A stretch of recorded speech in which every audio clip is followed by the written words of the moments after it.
Mirë se vini në kanalin ton, mos harroni të bëni subscribe dhe të klikoni si përzdiles për të marrë njoftimet më të reja.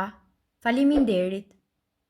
Vuani nga artriti, mjeku zbulon në recetën që do ju shpëtoj. Për të luftuar shfaqjen e osteoporozës është e rëndësishme ajo që ham. Për këtë duhet të ndiqet një dietë ushqyese e balancuar me një përbërje kalorike të përshtatshme me nevojat fiziologjike të individit. Qumësht dhe fara susami. Siç mund ta dini tashmë, qumshti është një nga burimet më të rëndësishme të kalciumit, i cili gjendet pikërisht në natyrë. Dhe nëse ju nuk jeni alergjik ndaj laktozës, atëherë qumshti është një nga kurat më të mira kundër osteoporozës.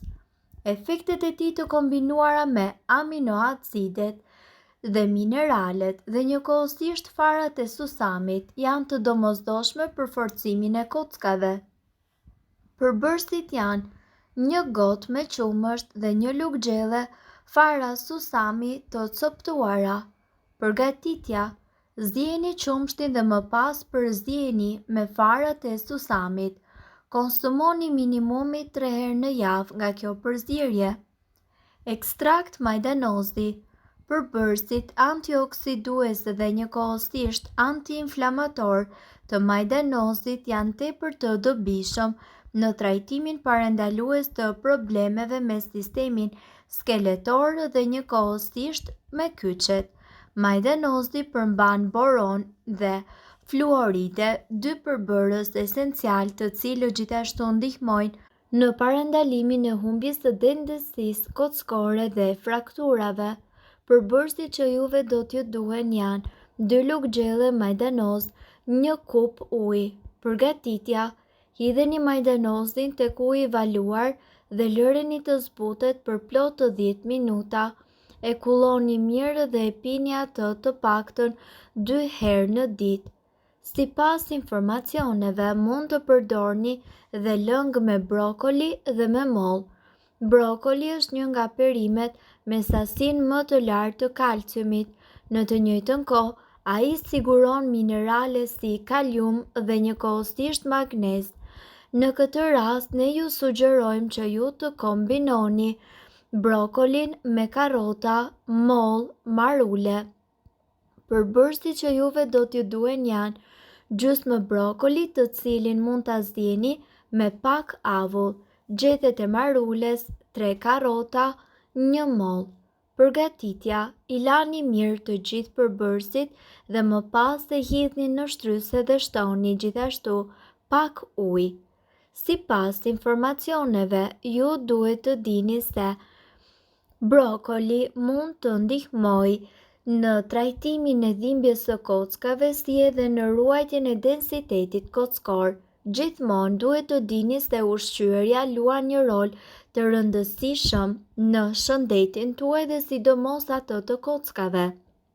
Siç e përmendëm, shtrydheni mirë të gjithë këta përbërës dhe më pas konsumojeni lëngun menjëherë në mënyrë që të mos humbas vlerat e tij. Ajo çfarë ju duhet të bëni është që ta përsërisni këtë trajtim disa herë. Sipas ekspertëve, ekzistojnë mjaft receta të cilat juve do t'ju vinë në ndihmë në rast se keni dhimbje të kockave apo të gjunjëve. Siç mund ta dini, me kalimin e kohës, trupi i njeriut e humbet forcën e vet dhe kështu ai bëhet më i brisht. Kyçet preken më lehtë nga frakturat për shkak të vështirësive në lëvizje dhe gjithashtu piktakimi i kockave përbëhet nga ligamente, tendina dhe njëkohësisht kapilar të cilët veshin edhe muskujt.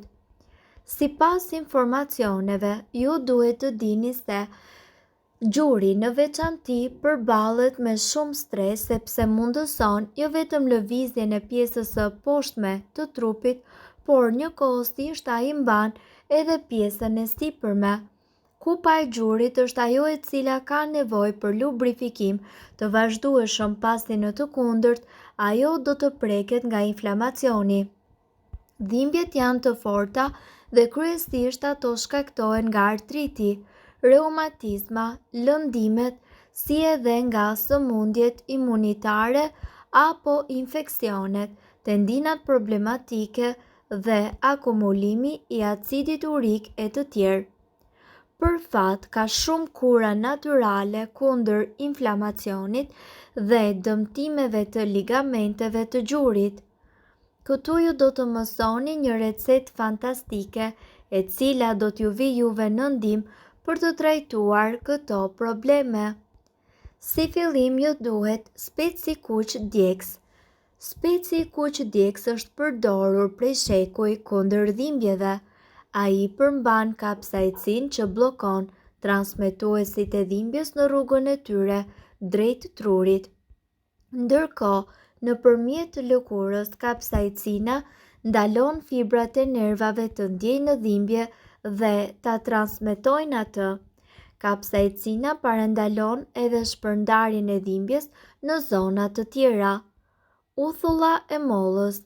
Sipas ekspertëve dhe të dhënave nga studime të kryera nga shkencëtarë të ndryshëm, uthulla e mollës futet në lëkurë dhe ajo shpërbën kristalet e acidit që formohen në kyçe.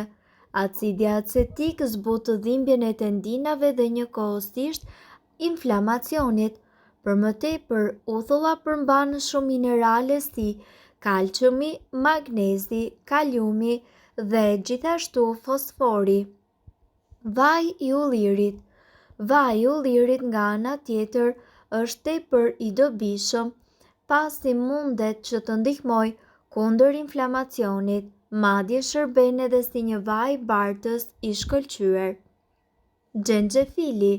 Studimet kanë treguar se aplikimi në lëkurë i xhenxhefilit zbut dhimbjet e osteoartritit brenda një jave.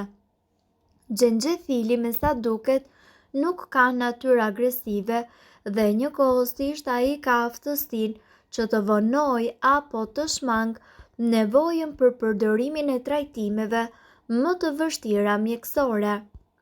Prandaj këtu ne do t'ju prezantojmë këtë recet fantastike ku kjo pastë bëhet duke përzgjedhur vaj ulliri, uthull, xhenxhefil dhe spec djegës. Të gjithë këto përbërës e luftojnë inflamacionin edhe nëse konsumohen si ushqim. Përbërësit janë 2 lugë gjelle me spec djegës pluhur, 1 gotë me uthull molle ose gjysmë gote me vaj ulliri të ngrohur. Si uthulla ashtu edhe vaj bëjnë të njëjtin efekt, ndaj ju mund të zgjidhni sipas mundësive tuaja. 1 copë e vogël xhenxhefili të grirë holl. Përgatitja. Përzieni uthullën ose vajin e ullirit me specin djegës dhe me xhenxhefilin e grirë. Përzieni mirë derisa të formohet një masë homogjene. Vendoseni më pas atë në zonën e dhimbjes 2 herë në ditë dhe mbajeni për 20 minuta. Më pas, merreni dhe shpëlajeni zonën dhe thajini me peshqir. Sipas ekspertëve, pjesën e mbetur të pastës ju mundet që ta ruani në frigorifer, por përpara çdo aplikimi, përzieni edhe një herë. Ne ju rekomandojmë që dhimbjet e kyçeve dhe të gjurit, si edhe të kockave, nuk duhet të neglizhohen. Shpesh ato kërkojnë ndërhyrje mjekësore, por në shumë raste, kurat natyrale ju ofrojnë qetësinë e munguar.